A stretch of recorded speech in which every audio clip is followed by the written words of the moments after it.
And let me ask you, what you're wearing, you look very bankerish. Blue shirt, sport coat. You don't wear that around the house like that. You're just doing this for this podcast, I assume. You want to see my shorts I'm wearing? Yeah, man.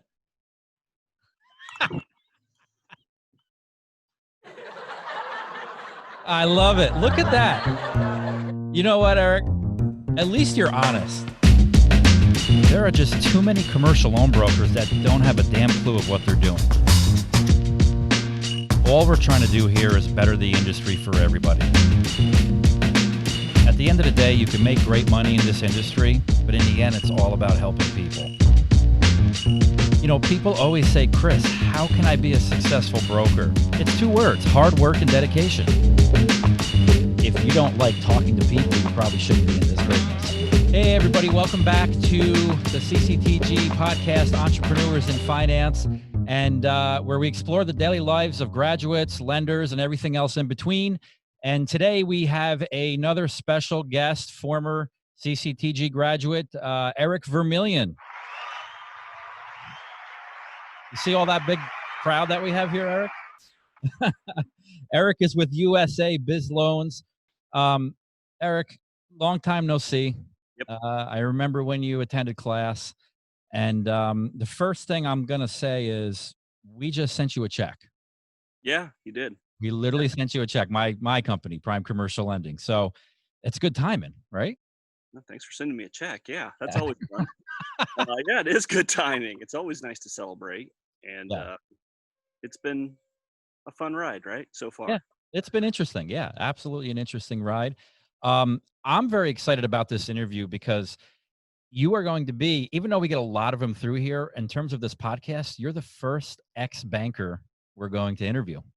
And so I'm excited for that. I'm so excited for that. Recovering banker. I'm sorry? Recovering banker. Recovering banker. Yes. Yes. You probably have the scars like we all do. And so, you know what? Let me get a sense of where you are right now. So you're in your backyard? Yeah, I'm on my deck. I mean, this is my office, right? Okay. For COVID world, this is where I like to do business as much as I can. I have a rooster in the neighbor's backyard. Once in a while, that adds an interesting flair to my conversations with people. Just went through the 11 o'clock sirens here in the background. So this is authentic as you can get, man. I love it. I love it. Does your neighbor give you eggs at least? Yeah, we can get eggs if we want them. Once in a while. Yeah. Yeah, that's cool. That's Yeah. cool. Well, yeah, I mean, so I take it you work from home, correct? I do, which was part of the business plan. So, we went through, and I'm sure you're going to ask this, but we went through in November of last year, 2019. Yeah. And have been working since. You've been working ever since. So, yeah, okay. So let's go through that. You attended our training in November. Tell me about your former career. Let's get a read on, what did you do prior to finding CCTG? So I was a director of sales for a credit union in Indianapolis, and held bank jobs all the way from, a branch manager through director level. Really enjoyed helping develop businesses and develop, people, really. I love that. And that's one thing that I want to grow my team to make sure I can get back to helping develop people. Sure. But the banking world, I oversaw commercial lending for a few years at the credit union. So that was kind of my taste and where I got the idea for this business, and then kind of wrote on a napkin a business plan that had to do with starting a business where I just help small businesses, because my observation was that when you go through a traditional bank way of getting a loan, oftentimes you go to the wrong place. Small businesses just go to the wrong place. And before I even knew that Kris existed or Commercial Capital existed, I had written, 5 different kinds of business plans. And the one that kept coming back to me was just how frustrating it was for the small business owner to try and find the right connection, the right lender, and just honestly how much is in the way of success.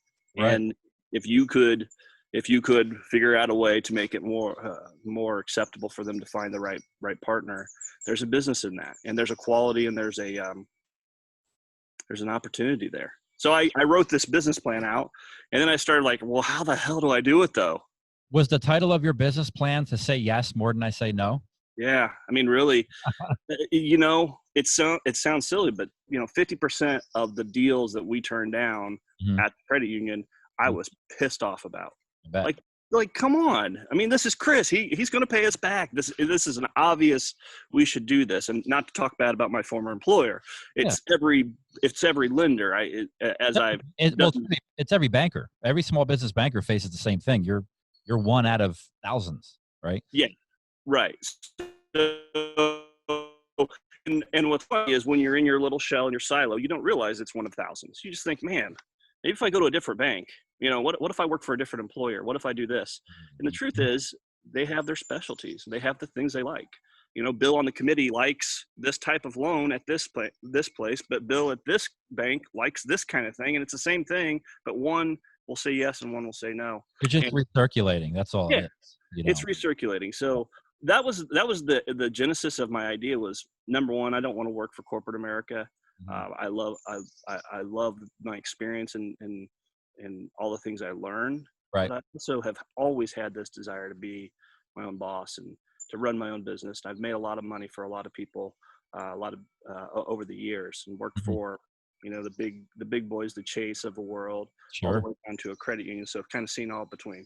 So that's why I say I have had the world of banking in the background, and it's just given me the idea, the genesis. But when I went through with you last November, that was part of the business plan. Was how do I do it? Now I've got this idea. How do I do it? So you actually came up with the idea on your own, stating, look, I'm going to try to go out and see if there's like lenders out there that can fund some of these deals that I turned down. Is that it? Like, did you have the fortitude to kind of start your way of thinking before you knew CCTG? Is, Yeah, is that what started to happen? yeah. I didn't even realize like a commercial loan broker was because we didn't use them at the credit union. We didn't Right. have any connections there.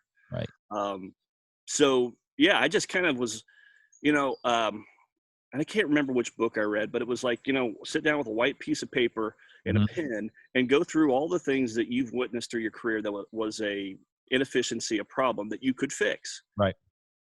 This was the obvious one to me. It's like, there's got to be a way to make money off of helping people just connect with the right lender. See, that's interesting because a lot of bankers, and we have a lot that come through here, they don't have that fortitude yet. I mean, they like stumble upon us, and then they start connecting the dots. But a lot of them don't sit there and go, "Wow, I'm gonna try to build a plan to help people." They just kind of still stay in banking. I mean, it's almost like they have their blinders on. And I don't know if you remember in training, but I always say the longer you're in banking, the stupider you get.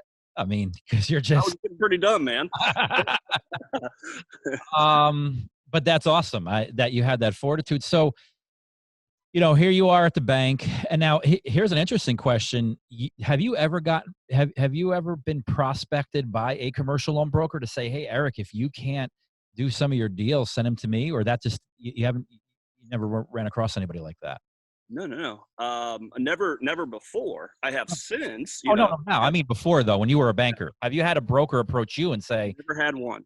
"Wow, Never yeah"? had one. I mean, Never. that just proves the need. Yeah. I mean, Yeah. no. Like I said, when we turned stuff down, it was, you know, I'm sorry I worked 3 months, thought I could get this deal done for you. Kris, pack your bags and leave. And I mean, we did it as nice as we could, but that's what we did. Right, And it wasn't even like, hey, Chase down the street will do your loan.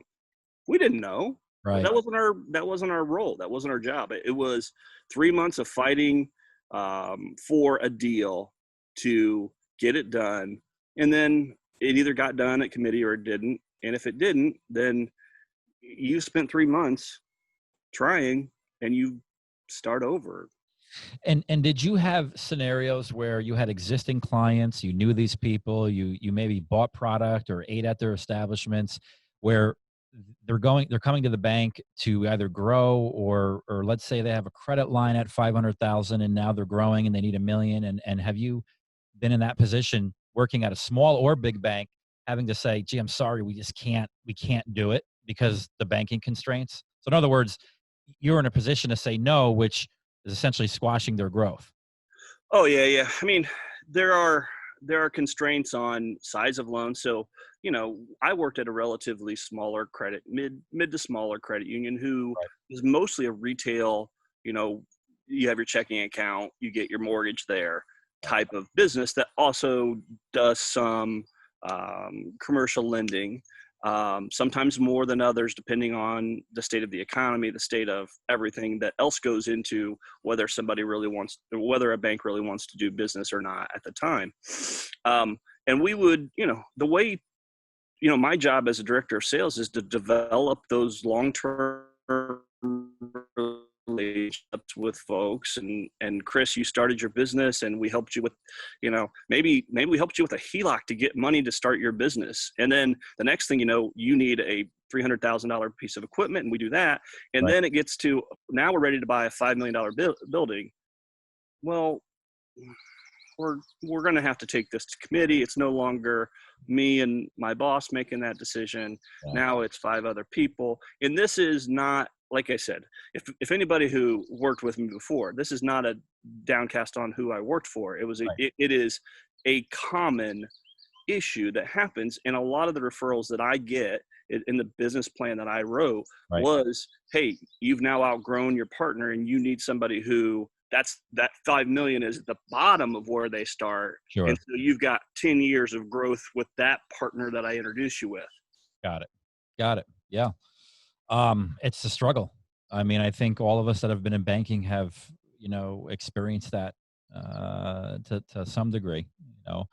Um, so okay, so you have this business plan. You're probably coming home and saying, "Gee, there's got to be a better way." How the hell did you find us? Google. I mean, did you actually Google commercial loan broker training, or I mean, what do you remember the term how you came across this, or? It People find. was something to do with like how to help small businesses and find financing or something Okay. along those lines. I just kind of took the keywords from the piece of paper that I had written these, what are the issues? Okay, now let's Google the Yeah. issues that I feel like we had and who does it already. Right. Like, one of I used to advise small businesses, and a lot of times the answer is already out there somewhere, or somebody's doing it in Las Vegas or in Texas, but they're not doing it in Indianapolis, and so maybe there's a franchise or an idea, and that was you guys. And then I did my research and was a complete skeptic, man. Yeah. No, I mean, listen, we're used to it, but before we get to that, so here you go. You do a Google search and you somehow land on our site. I mean, was it like seeing Jesus? Were you like, holy shit, this is the place to go to? I mean, no, I'm just curious. I mean, like, we were exactly what you were looking for. It was one of those deals where too good to be true came through my head. Yeah. Like, Understood. come on, man. Yeah. And honestly, the price point I was expecting to be higher. Okay. And Yep. and then I thought, well, maybe because it's a good deal, it's not a good deal because it's not a good value. Mm-hmm. And I, started going through that in my head. And then I went, but man, 25 grand Yeah. that's a lot of money still. That's not chump change when you're trying to figure out, okay, I no longer have that corporate income Right. that I've been on for 20 years. And, Right. how am I going to, but to be honest with you, I've been planning to start something Mm-hmm. for 5 years. Did you, because some people have this preconception prior to asking it of our enrollment specialist, so much so that we address this on our site ourselves in our FAQ section. But did you say, man, those guys got to be taking a portion of my deals? Yeah. Did you have that thought? Well, yeah, I mean, I figured there was something to it. And I think I love that you address that in the first 2 hours when you're there. Yeah. Because You have you're like, now I'm here. They got me. They're going to tell me. They're going to get me now. Yeah, well, everybody. That's the thing. I do that purposely in the beginning of training because everybody's sitting there going, "Who the hell's this? What did I do?" I mean, it's because no one rarely comes here in person to kind of do a touch, feel, and shake a hand. So I get it. Everybody's skeptical prior to coming in. Yeah, and I'd never Right. been to Albany, New York, and Right. like, why the hell are you in Albany, New York? And I'm still asking myself that question. I still ask myself that question.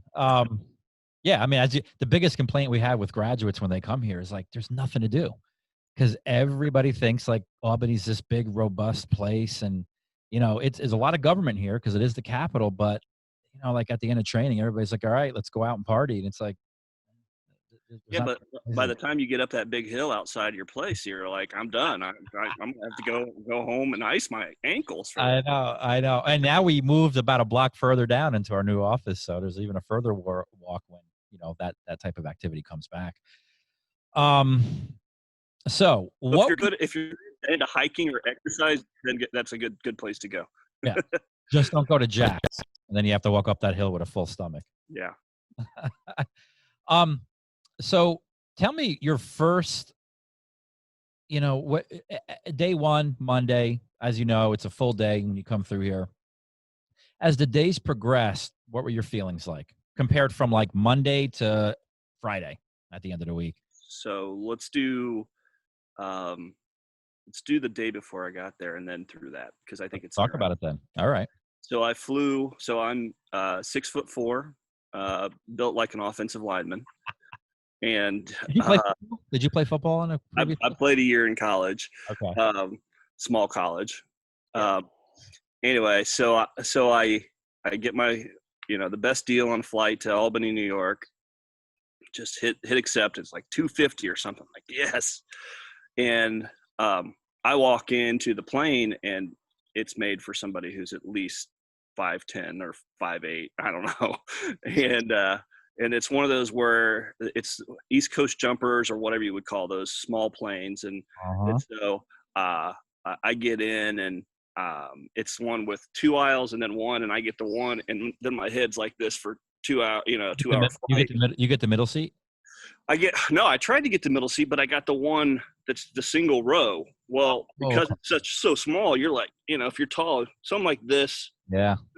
Anyway, so I fly in, and layover in Newark is 8 hours.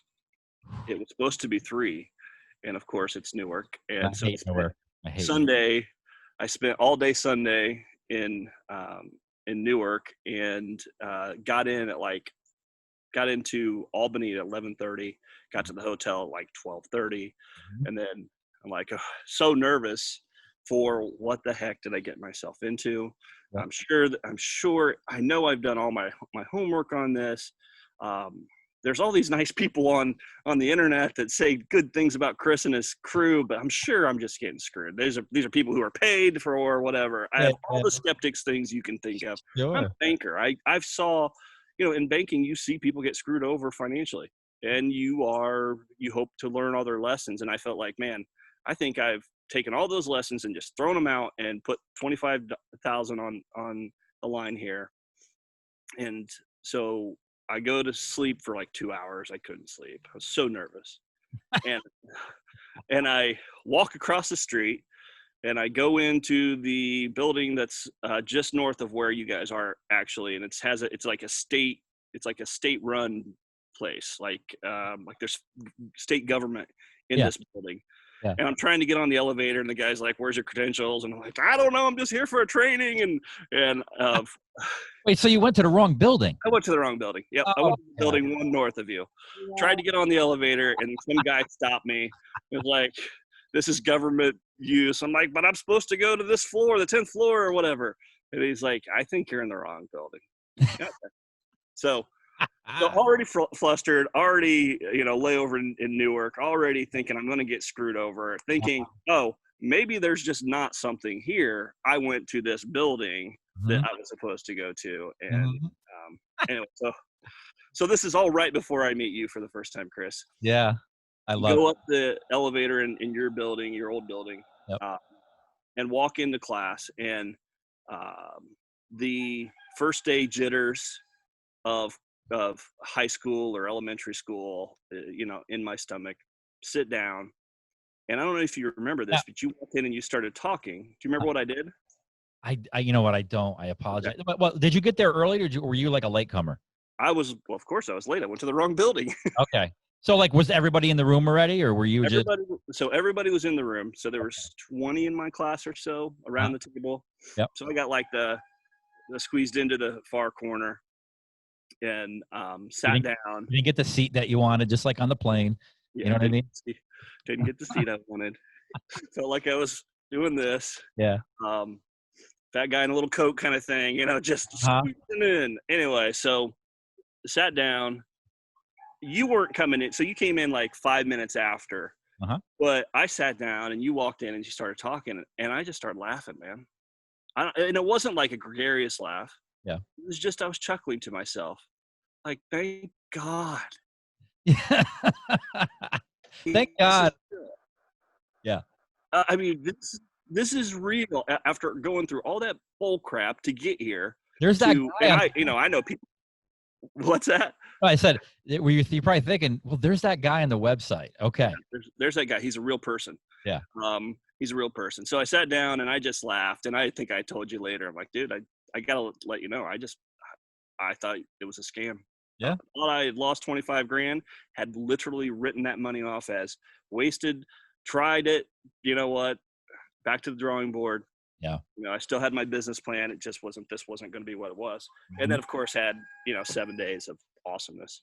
Yeah. Yeah. Wow. That's a hell of a story. At least I'll tell you one story that, is a little, I consider worse than that is we had a couple flying from Seattle one time, and they rented a car and they put our address in a GPS, but obviously they were off by a couple of digits. And it took them to an abandoned building in the worst part of Albany. I mean, we're talking like concrete, burnt out, like, barrels with fire going in front, and they literally, like, their life left them. They said that their body, because they said we've been scammed. But turns out they were off by a couple of digits when they made their way back to the hotel. So at least it wasn't that bad. At least you found a building. Yeah, at least I got in trouble with the state authorities, but other than that, it was no big deal. That's a hell of a story. So, all right, so you're in training. Monday happens. What was your feeling so being that you were so skeptical at the end of Monday when we concluded, and as you know, that's a long day because it's like a whirlwind, right? We go through introductions and we get into equipment financing.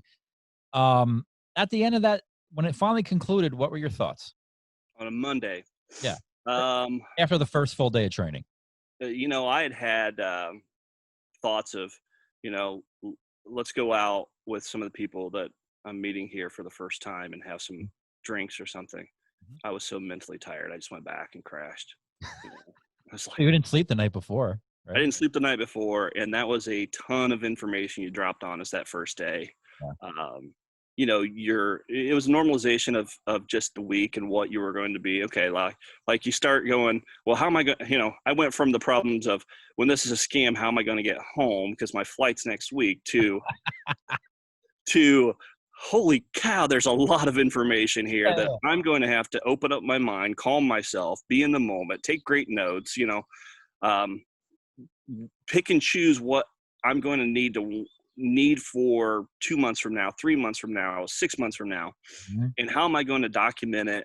Because it's a fire hose, Kris. I mean, in the best format to deliver it that you do, it's a college course in 7 days. It's more than a college course. It's a degree to an extent in 7 days of how you can do a business at a high level. Yeah, and it's like I appreciate you saying that, but the problem is it is like drinking from a fire hose. And the way I explain it though is what you don't drink, because it's splattering all around your mouth and falling all over the place, you still have those droplets you could pick up. It's just a question of how much can you swallow at once. But then you have buckets to catch those other droplets of water, if you will, to kind of reevaluate when you get home. Right. Yeah. You have to study this. That's the bottom line. You just can't.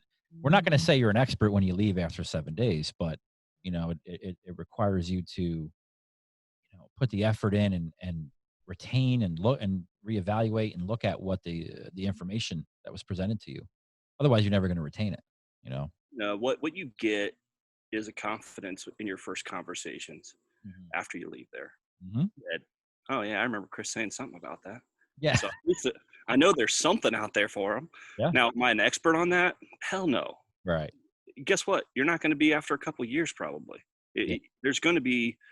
There's products that we talked about for an hour, Kris, that have not come up in the last 10 months or whatever, 8 months since I've been there. Yeah. But they'll come up. Yeah. There'll be an opportunity. Yeah. And when that comes around, I'll be comfortable in that moment, which will help with the sales process. So did you feel that, let's go through now the end of training week. Did you walk away going, man, I'm shocked of what I didn't know, or I had no idea this other world existed, being that you were an experienced banker? So bankers are specialists in their product. Right. And they know how to do their specific SBA type, or they're a 504 expert, but that doesn't mean they necessarily even know 7A. Or, they've only heard of, certain types of lending. They don't like, hey, that's something the East Coast does. We don't do that here in the Midwest, or, those kind of comments of just how you can lend different ways. Right. So bankers don't know. Yeah. And one of the questions that I kept getting, because I was the resident banker, former banker, from my classmates was, how do you talk to a banker? Which to me is like, that's crazy. But that was like their number one question they had of me. And when we went for drinks, they're like, okay, if I want to talk to a banker, how do I do that? Was this before I went through that whole lecture on Saturday of how to approach a banker? Yeah. Okay. Yeah, this was like Wednesday, Thursday. Got it. And there were times when you reference, okay, you're a banker. You tell me, what would you say if I walked in and I said this? So you did it during class a little bit. Yeah. And so they kind of looked at me like, oh, you're the expert banker. I'm like, well, I don't know. I don't know about that, but to them I was, and I gladly accepted the role and tried to help them best I could. Yeah, no, I always love when there are bankers in class to kind of back up. Not that I need it, but to back up or substantiate what we say about how to approach bankers, and that value proposition, which we talk about. It always helps hearing it from a third party, particularly one that's in class. So I always love when that happens in that environment. And everything that you just said, it all leads to what I call a banker is only good. A banker is only good enough as the institutions they worked for, right? That's all. It's not your fault that you don't know this other world that you've been taught and exposed to. It's just because why would you have to know it? You just work for the bank, you push the bank's products, and that's all you have to know. So, yeah. So you left. So, all right, you graduated. We had that great Jack's dinner. Yep. Walked up that, what I call heart attack hill, going back to the hotel after that dinner. And now you get home. And now what? So there's no more class. There's no one waking you up at 8 a.m.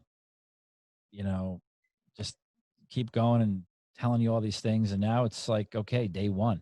Tell me about the emotions you were feeling that first week. I was excited. I had written a business plan, and I think that that's one of the things that I want to speak about with you is, I think that if somebody is walking in to CCTG and expects everything on a silver platter, their expectations are way too high. This is your business.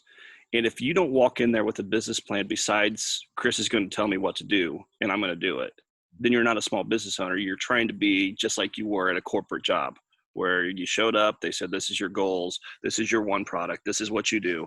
Well, that's what I was trying to break free of. Right. Was I wanted to use your tools and your resources and your connections. And I paid for those. Sure. To have a foundation for my business.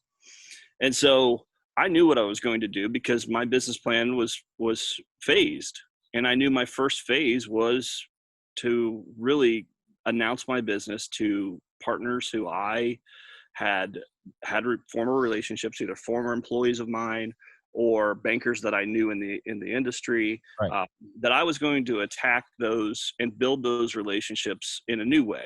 Mm-hmm. not in the way I had before, but in a way where it's a partnership between myself and them, and I can help them with deals that honestly don't fit, um, and that I can find a solution for them, and they don't have to turn people down after 3 months of really, I tried really hard and I have nowhere to put them. Well, now you have Eric. Let me introduce you to Eric. I trust him. He'll take care of you. If there's a place for you to get a loan, Eric's going to be the one that has it. And that's my sales pitch, and that's what I tell them to say to people. So I knew what I was going to do, and what I did was I had scheduled before I went to CCTG, and I scheduled during the break times at CCTG Mm-hmm. for the next few weeks, 3 weeks, 4 weeks, out to I had about a month that I was scheduled either before I got there or right during, scheduled out for that next month of contacts that I knew I needed to reestablish the correct way I wanted to do business with them. So I just went to my meetings, I guess, is the answer. Smart. Yeah. Yeah. All right. You started networking. You started doing that indirect networking. What, so if you're targeting former bankers, people that were in banking, which is, obviously we tell you to do, and that value proposition, which you already kind of knew because you were a banker. Now you're just on the other side of the coin. Did they ask you like, gee, like, Eric, that sounds like great. Like, how the hell did you get into this? Like, did they ask you, oh, you're no longer with the bank and now you're doing this? How did you explain that to people that either knew you pretty well or people that didn't really know you too well? And So, yeah. yeah. Okay. Gotcha. Well, I don't know how to say this, but they get it. They understand the frustration. Right. So they all desire the same thing that I desired, which is to be able to actually fulfill the needs of the person in front of you, no matter what kind of business it is and where they're at in their business cycle. Mm-hmm. Because it sucks to take a phone call for somebody who tells you 15 minutes about their business and the whole time, I can't help you, Kris. Right. I mean, that's not what we do here, man. Right. And so, but that happens, and having that solution. So, no, I got all kinds of feedback of positivity, and then I started asking myself, why doesn't everybody else do this in this world, this commercial world? And I've come to a conclusion: they're fat and happy. Mm-hmm. I mean, it's that simple. And Well, it's called complacency. yeah, I mean, they're making good money. Mm-hmm. They're weathered from things like a pandemic. Their check keeps coming.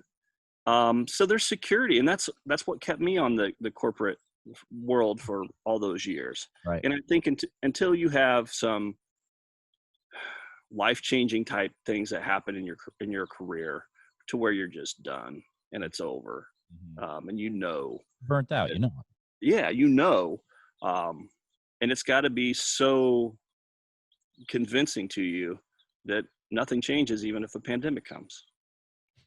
That's a good segue. So you graduate in November, right? You had Thanksgiving, you had Christmas, and it's like, okay, we're starting a new territory in 2020. Here we come. And the pandemic hits. So I officially launched the brand usabizloans.com on LinkedIn and online and to my friends, and said, there's this time that happens for every small business owner where you declare yourself, this is what I'm doing. This is who I am. It's exciting. Yeah. And it's also scary as hell. It is, because you're used to, the IV that comes from corporate that gives you money every 2 weeks or whatever. And it's the habit too. It's getting in your car, like going, doing what you do in the morning. I don't know, go to Dunkin' Donuts, get a cup of coffee, and driving into the office. And now you're waking up and you're going in your beautiful backyard there. I mean, that's change, right? Yeah. You're onto something there. Yeah. There's a social change to it. You're more time at home. There's all the great things that I'd be happy to talk with you about, reasons why this is the way for me. Yeah. But yeah, there's a change, and there's a declaration to your friends and family that you're no longer working for a bank. There's prestige in working for a Chase. There's prestige in that. And now you've got to just say, hey, I'm a scrapper. I'm doing the best I can, and I'm starting from ground one. And like millions of other Americans before me, some are going to win and some aren't. And I'm taking the risk, and um, my wife's along for the ride with me, and thank God she is. Well, I wanted to ask you about that. So do you have a family? I mean, you're married, right? I have 3 kids. Okay. My daughter's a freshman at high school, and then I Okay. have 2 boys that are middle school and elementary school. So, it's not an inconsequential time in our lives. Well, yeah, that's a big leap. And plus, it's a big leap of your family to entrust that you're making the right decision, right? I mean, at least you're going. They want to make sure you're at least the very least you could do is go to the right building on the first day, right? um, but uh, and so tell me about that dynamic. I mean, I think a lot of people what they don't realize is that your kids and your wife didn't come through training.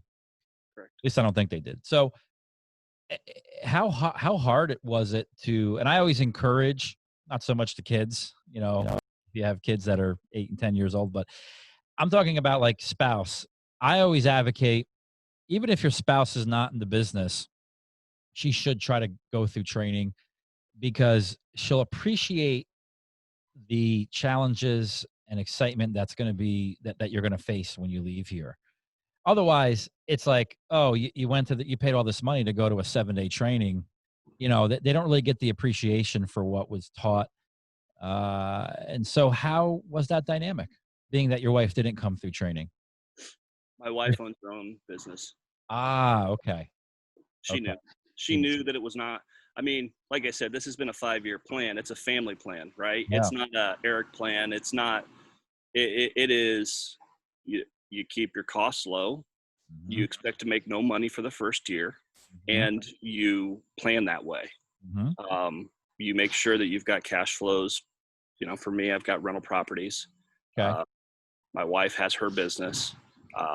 We've got a good savings. So you really, I mean, this comes from counseling small businesses for years. I don't believe in huge leverage out in the until you have. I don't believe in huge leverage a ton, by the way, but in the first year especially is a no-no. Right. Long-term commitments for a business that you're trying to figure out is, how do I do this thing? The stress that you can put on yourself will actually harm your ability to perform. And I saw this as counseling small businesses. So I didn't want to do that to myself, and I didn't especially want to do it to my family. So, cost low, overhead low, make sure you can pay your bills. Mm-hmm. And then you can learn the business and you can have the time to do it. So it was not, she was excited. She still is excited. We're all excited about it still. It's, but it's an infant. It's not a full grown, that's for sure. Yeah, no, certainly you're babying it, and you're dealing with, what I call infant issues that comes along with something like this. You know, so working from home. Do you like working from home? Yeah, I do. I hate it. I do. I can't stand it. Let me tell you when I really love it. When my kids are in school, I love it. Yeah. And they just went back to school on Wednesday. And so it's almost feels like a restart of my business. You got a glow about you. You do have a glow about you since then. Yeah. It's the shine off the top of the head, dude. Have you like thrown your kids over that fence in the back? Yeah. Being that they've been, COVID. Yeah, my boys. So my boys, they play soccer, and I have no grass in my backyard. I mean, it's like, get out, go play. And then my daughter reads a lot, so it's usually the boys. They're 7 and 11. You can imagine that they fight a lot, and they do, and Yeah, no. I mean, listen, I have an 8 and 10-year-old, and they fight all the time. And have you ever had to find yourself like telling the rest of your family, look, this is my spot, respect it, don't come in this area if I'm on the phone? Because you could be on a phone talking to a customer on let's say a $5 million deal, and you got your two sons fighting, and which one's gonna take the last cookie? You know what I mean? Yeah, I mean, it's like, it's the threat you make around. It's like a siren going off before you get on the phone call. Hey, yeah, go outside and don't come back for a half hour at least. Yeah. And when you come in, be quiet, because I might still be on the phone. Right. It's whatever, you can do carrots, you can do sticks. I mean, whatever you need to do to get that phone call done. The problem is it's just hard to commit to the concentration level necessary to do the job with kids behind you. And it's every person in this country who's went through this the last 6 months. Yeah. So I say, praise God, my kids are in school and they're going to stay there as long as the government will allow it to happen. I know. I always wonder about having kids home that long. I mean, I know for me, my kids are, they're somewhat mature, but there's just some days where, it's like, you just, it's too much. I mean, they're with you, 20, time away is good. Believe me. Time away is good. And, I've also got it where, I'll just take a drive in my car and put the Bluetooth on and have conversations that way too. So change the environment up a little bit. The problem is then someone says something that I need to take notes on. I've got to pull over and get my notebook and, scribble out. But I mean, it's obviously been a unique situation for everybody the last 6 months or so. It sounds like you planned well, though. I mean, for the, obviously you're a big proponent of planning ahead. I mean, Jesus, you had a business plan before you even found us. And so it sounds like you were, although it sucks, you were pretty prepared when COVID hit in terms of you had this great plan, you're beginning to execute it, and then boom, COVID hits. Yeah. So I launched my business and I was, so I don't know what I expected, but I'll tell you what happened. So, I did all these calls. I did all these in person because that was obviously late last year, pre-COVID. Right. You were able to have lunches and rebuild those relationships in the correct way that you want them to happen. Sit down, and I started getting deals. And I was to the point in early March where I was getting 3 handovers. So Kris calls me from a bank and says, hey, I can't do this one. Here's the deal on it. I'll be happy to provide the documents that I have, and you can take it from here and find it. Hey, thanks, man. That's exactly what we want to do. I was up to 2 to 3 of those per day. And I brought on my partner, Dave Fridley, who is in Fort Wayne. And he came through. I sent him through in late February, because I saw this thing taking off. So he came back to our class in February. Right. Dave. So Dave didn't come with me. I recruited him when I got back and said, hey, man, this is going to work. Like, I was that convinced, like, this is going to work. Right. Come and you'll, and I started thinking, I'm going to have capacity issues, Kris. I was getting that busy on these deals in January, February. Right. Talked him into it. Kris, he goes up there, has a great time in class, kind of gets a refresher, all that stuff I missed the first time. Hey, when it gets to this, make sure you take good notes. It was great. Comes back. And like I said, we were 2 to 3 a day. And I would probably, of every 5, I would give one of those referrals over to Dave to try and help him start his business. So we were in the, hey, let's expound this business out. Oh, it's a great mode. Yeah. You're doing exactly what you're supposed to be doing. Right. Trying to help him, because I know success will breed success with him, with a partner you bring in. And when I say partner, he's not a partner in the business, but he's my partner doing the business. Right. Sure. I'll just tell you the numbers. I had a pipeline that was going to pay me $60,000 in March. And in 3 days, it disappeared. Mm-hmm. 3 days, all gone. Yeah. Now, some of it's come back in little pieces, but not like it was. Mm-hmm. But yeah, so I had this, I'm glad I went in November. This sounds, glad timing wise, I'm glad I went in November and was able to experience what it is in a normal time, in a normal economy where things are functioning, right, and that I'm useful and needed. And then it just went to hell, and the economy shut down for 3 months or something. Yeah. So I'll tell you, it's, a couple things to comment on what you said. I've been telling a lot of people this, but for the first time with our graduates, because we started in 2009, it was the first kind of hiccup in the economy for our what we call our family, right? Our CCTG graduates. I've been through 9/11. I've been through 08 in terms of being in this business, and so I know I know what it feels like to weather the storm and adjust. And go where the market's going. But for our graduates, and it didn't hit me until a couple months ago. I was thinking about this. This is it was the first hiccup, right? Because ever since 09, 2010, 2011, 12, economy was growing. And then this hits. In talking to other graduates about what they did, and I don't know if you remember, but so February was the last class, live class. Since then we've gone virtual, but we had to adjust, just like any business has to, I think the businesses that adjust quickly, ultimately make it out down the tunnel. But we had to adjust very, very quickly. And I don't know if you remember, but we did webinars on, okay, here's what we're seeing. Here are kind of the trends to go after. Did you take part in any of the PPP loan process? Yeah, I did.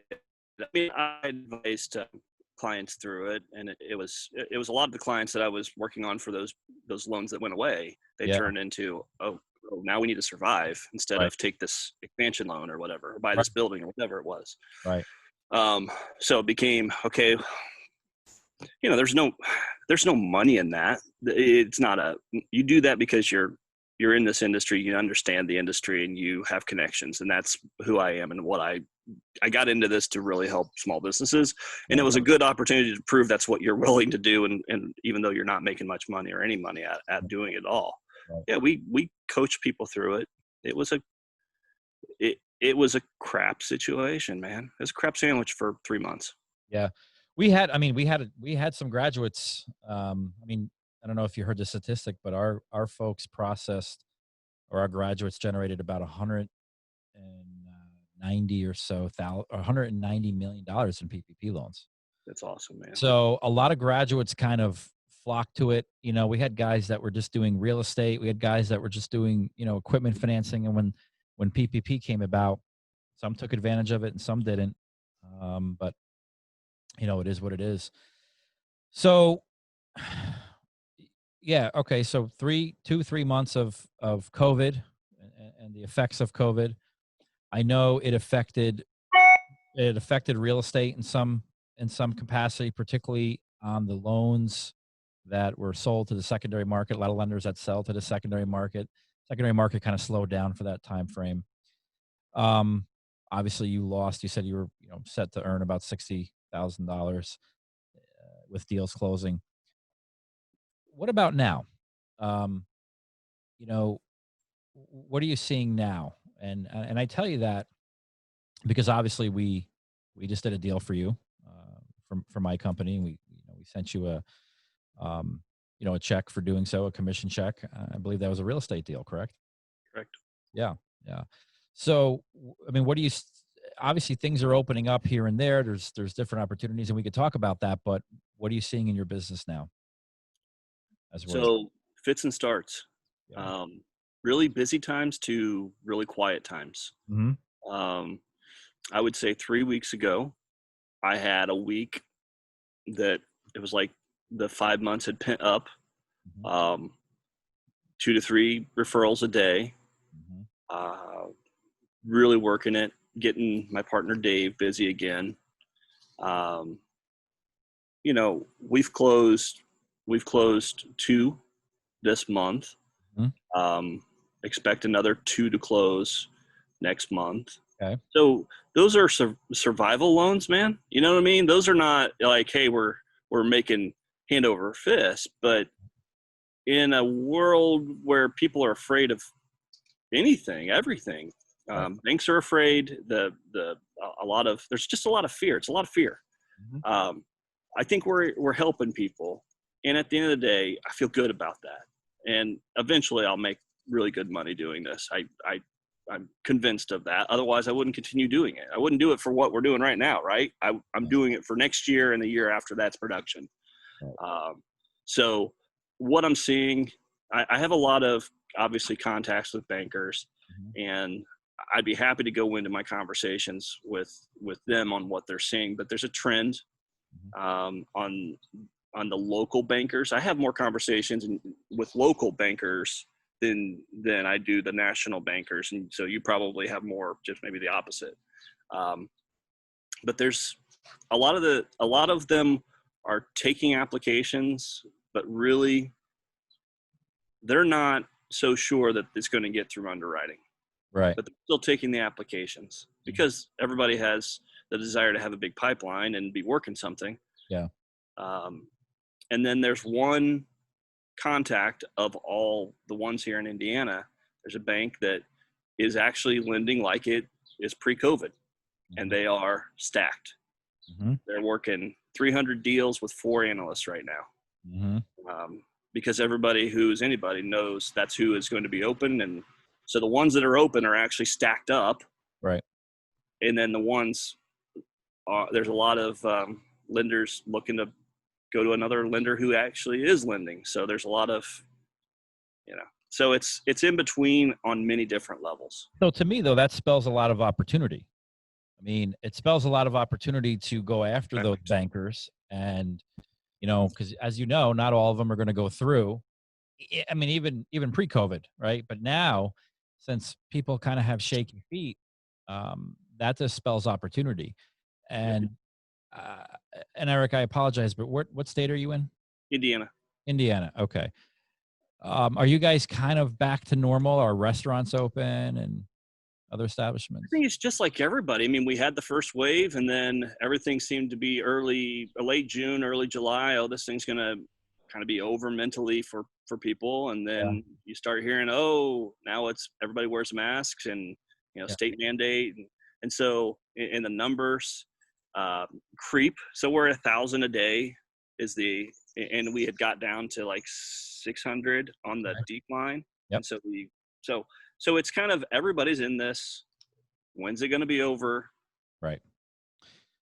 So I think it's what we call a new normal.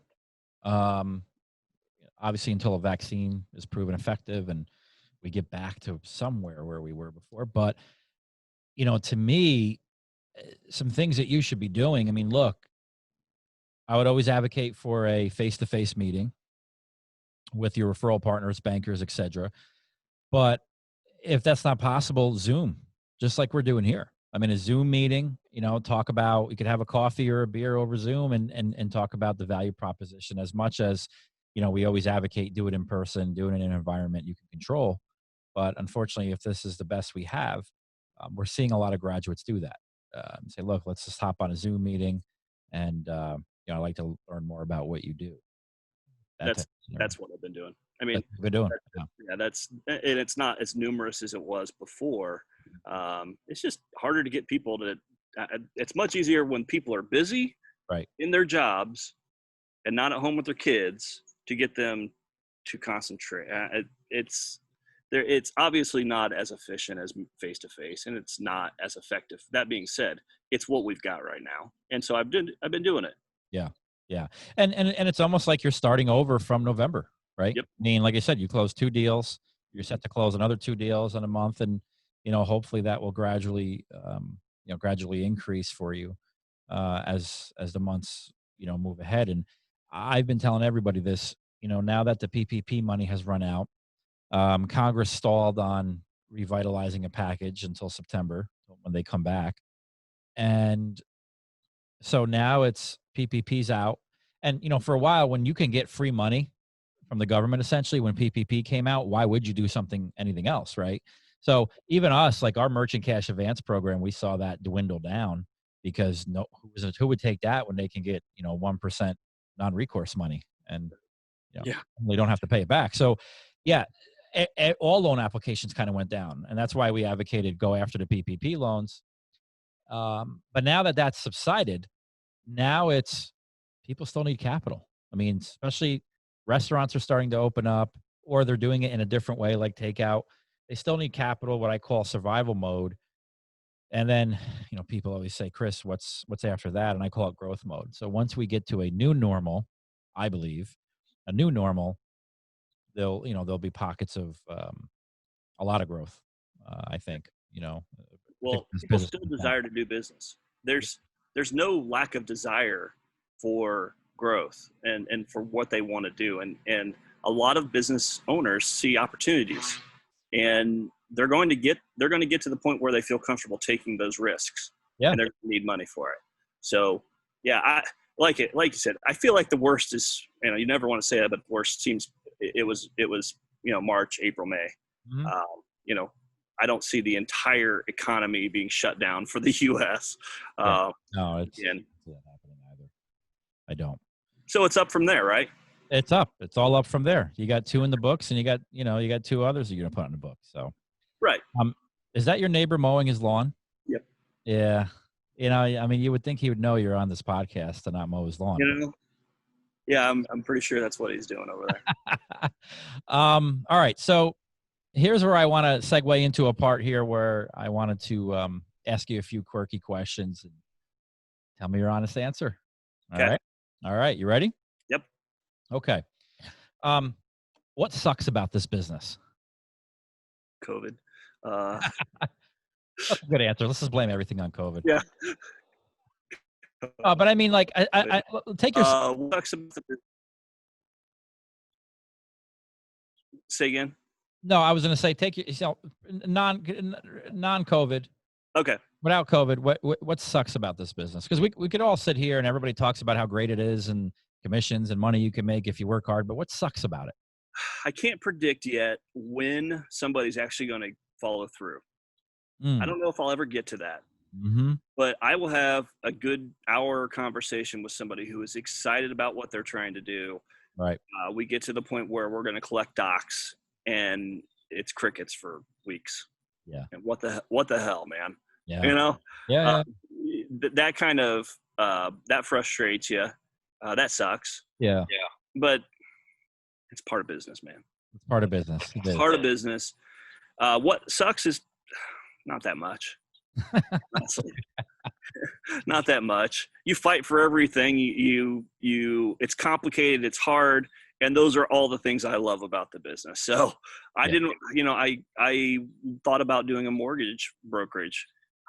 They bore me. It's the same product over and over. Product, I know. Oh, I know. You don't use your mind. And so you use your mind. I don't know. So those are positives. I don't know. And it's also unique, right? I got to assume I've never was a residential mortgage broker, but I got to assume you're meeting the same old people. I mean, doing the same thing, at least with business owners. What fascinated me about this industry 20 years ago when I got into it was you just meet different people and they're doing different things and they're doing cool things. And, no business is the same. Even no pizza shop's the same. They're all a little different. The thrill of being surprised by the guy that doesn't look like he should be making money and is making hand over fist. You do what and you make how much? Yeah. I'd like to see your P&L. Right. Okay, so now granted you've only been doing this for 6 months and COVID hit, but what was the wackiest request you've ever received thus so far in your commercial loan brokerage business? Off the wall request, and you're just scratching your head like, what the hell?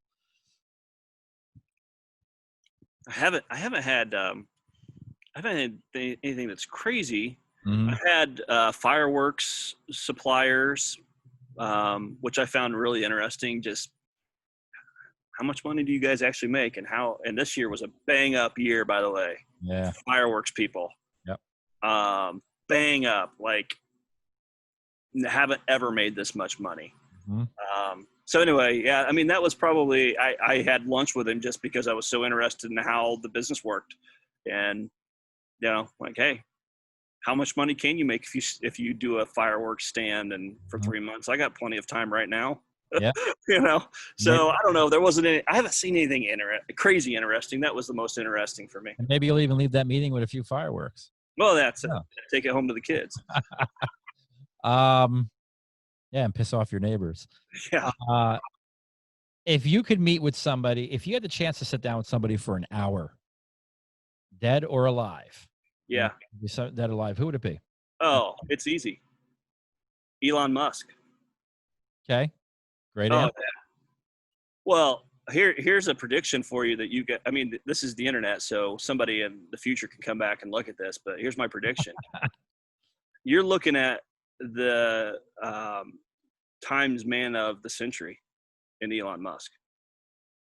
I would, if I were placing a bet, I'd put it on him right now. Yeah. So And it's going to be the stuff. He's going to create a new economy with SpaceX and e-commerce and I mean, not e-commerce, but space commerce. Mhm. He's going to obviously cure some of the ills of the environment with an electronic car and the way we get energy. So, and he makes a hell of a car. Really cool. You know, Yeah, he's done it. He's made it cool for us. yeah, I'm an old school guy. I still like the smell of gas, and I like I like that engine rumbling. I mean, I, I get it, and I'm glad that I'm in this point of my life because I think my children's lives and their children's lives are they're gonna get to a point where you could just literally walk outside and there's a thing you hop in and it's gonna take you somewhere. Nobody driving it, just GPS coordinates. And I don't want to live in a place like that. I don't.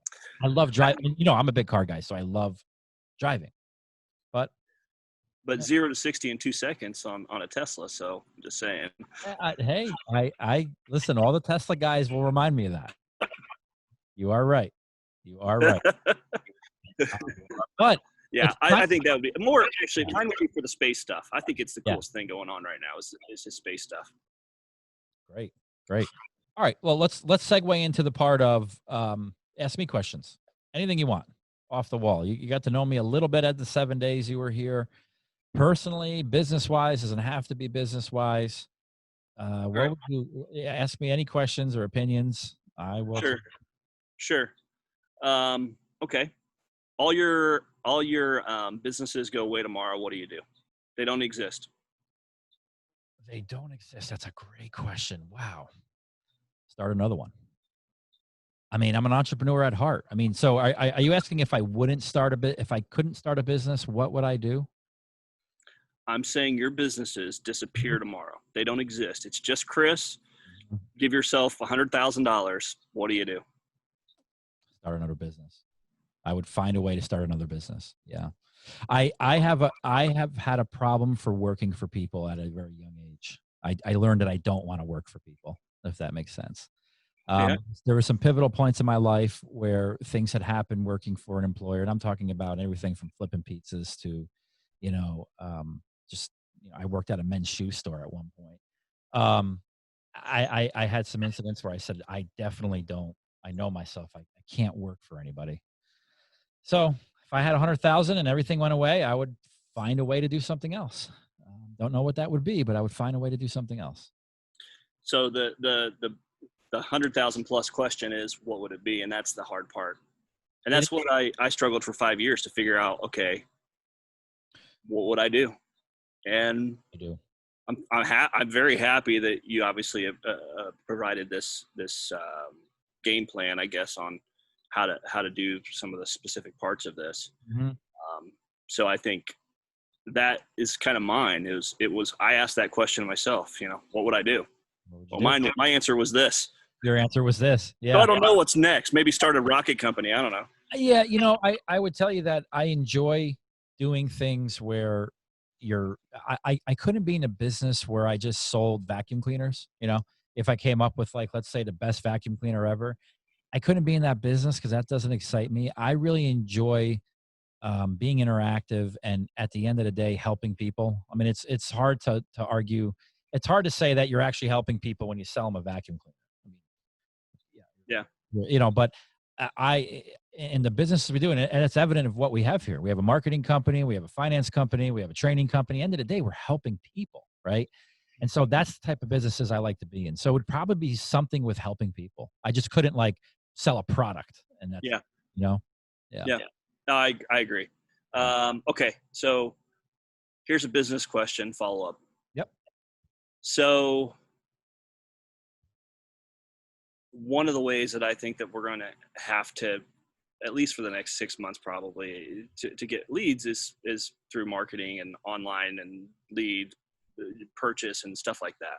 Mhm. So obviously our company's in the infancy and our revenue is not crazy. And, we're trying to pinch every penny to get value out of it. Sure.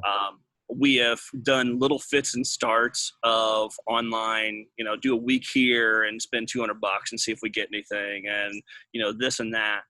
And to be honest with you, we would try every month just to see like, okay, we don't want to be late to this party, but we don't want to be too early, because there really was crud that came through when we did some of these, only crud, not crud with a little bit of good in it. It was just bad. Right. And so I kind of say, if you were in my shoes in my business and you had a limited budget and you wanted to go spend money, how would you do it? Is it the time? Can you time this? Or, there's my question. Go for it. Yeah. Well, I you may not like this answer, but I think some of the things that you did weren't enough.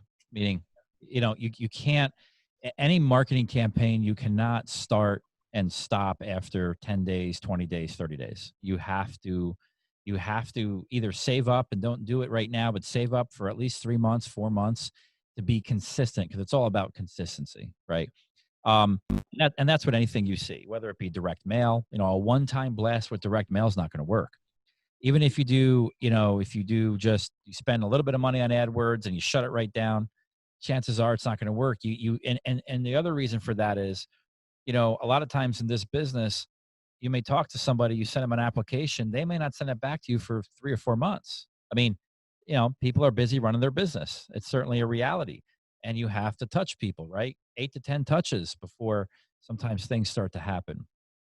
So I don't think, I think the first mistake, and I'm not blaming you, I'm just saying that one of the first mistakes is you didn't, if you just did something real quick to see how it works, you throw $200 at a campaign and then stop it, you're not going to get very much value out of that. I can say from experience that we have seen online leads go up. I don't have my guys in here now, but last I checked, it was up like 200-300%, because people are, number one, some banks have limited hours. Number two, you and I already talked about, a lot of banks are they're not really confident in taking in applications or, providing new credit to people. So online leads, we have seen a dramatic increase in the amount of online leads. I mean, so much so that we have one graduate who I'm going to be interviewing next week, the Sheehans, and his lead flow went to, he actually made a choice and said, hey, you know what, I want to double down. So instead of 2 years, now granted, he purchased a different package than you did, but he said, instead of 2 years, can you condense it to 1 year and just double up on the leads? And we're generating like 300 leads per month. That's wow. How crazy it is. So, but listen, that's not your scenario. But what I'm saying is, compared to other years, we've seen a huge jump in online leads. And as you know, online leads is a numbers game, right? Not everyone's going to close. You have to follow up with them.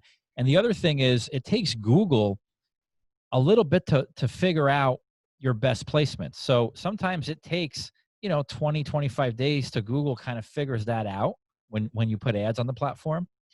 And then it takes like another month or two for them to really start getting into motion and start to get optimized. You could still get leads in 30 days, but it's like you're starting out with like a raw knife, right? It's not sharp. Now, could you stab somebody and hurt them? Let's say that was your objective. Yeah, you could. Meaning 30 days, you could still get some leads and close them. But the thing is, you start sharpening the knife, right? And so the second month, it's a lot sharper. The third month, it's really, really refined. So you have to give any advertising campaign some time. The other thing I would mention to you, if you say you're on a limited budget, is, who was the gentleman who you brought through in February? What was his name? Dave Ridley. Dave. Okay. Find 3 other Daves. Doesn't cost you any money, right? Go out and find, and you're in a great position because you know so many bankers. So if I were you right now, I'd be booking 3 to 4 appointments, talking with people if they want to get out of the bank. So not just give me your turndowns. It's like, look, here's my company. We're actually starting to grow. And here's what we see in the next 6 months to a year. You want to be part of this action or not? Are you, and you specifically have a little better advantage because you were them. Does that make sense? You were them. And so now you can talk the talk and kind of show them the cooler side of the pillow, if you will, and say, come on to my firm. Here's what we'll work out, which is what we talked about in class, and recruit them. That's what I would do. And I always say that's one of the best things if you have a very limited budget, because it doesn't cost so much money, Right. time, which arguably is more, I always say more valuable than money, but that's what I'd recommend. Take that same guy that you brought on and try to replicate 2 or 3 of those guys, whether it's in your area or out of your area, Right. Okay. Okay. And now you're managing them. Yeah. Yeah. Yeah. That's what I'd recommend. It's good stuff. Good. That's what I'm here to do. Any other questions? Any other weird questions you could think of?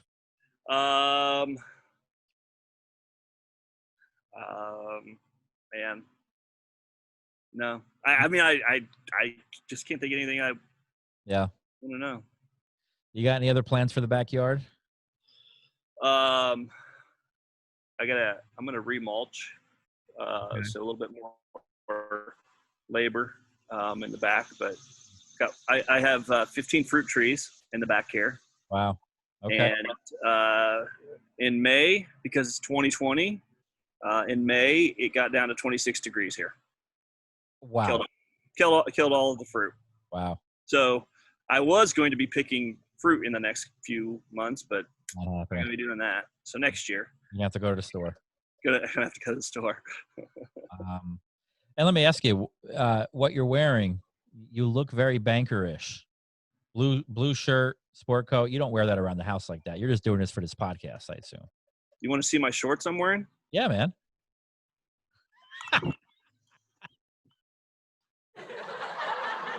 I love it. Look at that. You know what, Eric? At least you're honest. At least you're honest. I got so many of these. We're doing these podcasts now, and sometimes these guys are like, "Oh, this is how I really dress," and I'm like, I guarantee you're doing it for this podcast. But I'm doing it for the podcast, man. I appreciate that. All right. Well, that's all the time we have, Eric. It was a pleasure. I know you got a lot going on, particularly you're starting to get going again. And so I really do appreciate the time for you to carve out in your day and sit there with your shorts on and a sport coat and just shoot the shit with me. And Yeah, talk about how life's going. it's good to see you again. And Yeah, one of the things that I've thought was a 6-month refresh wouldn't be a bad idea after people go through this thing. So just even, like I said, shoot the shit with you and talk business. It's neat. Yeah. What you do is really cool and fun. And I don't know if you remember this, but I said I was very happy that when I went through, you were the one still leading it. And I don't know if that's going to be a forever thing, but I just selfishly was very happy that you were the one because you did a hell of a job doing it. Oh, I appreciate that. I wouldn't have it any other way. You know what it is? I'm a control freak. I mean, as much as I love John and Mac and all those guys, and they could teach it and they help here and there, but I'm a control freak. I couldn't go to sleep at night knowing somebody else is doing it and, for the fear of not doing it correctly. So it's called quality control, but I appreciate that. Thank you. All right. Well, Eric, again, thank you. Appreciate it. And also, just keep in mind, you could always come back to a virtual training anytime you want. So, you don't have to, obviously you don't have to have the expense of coming back to Albany. So with that being said, Eric, again, I'll say for the 4th time, thank you so much. That wraps up this episode of Entrepreneurs in Finance with Eric Vermilion here. Be on the lookout for future podcasts here in the future, and we'll catch you on the next one. Thank you. There are just too many commercial loan brokers that don't have a damn clue of what they're doing. All we're trying to do here is better the industry for everybody. At the end of the day, you can make great money in this industry, but in the end, it's all about helping people. People always say, "Kris, how can I be a successful broker?" It's 2 words: hard work and dedication. If you don't like talking to people, you probably shouldn't be in this business.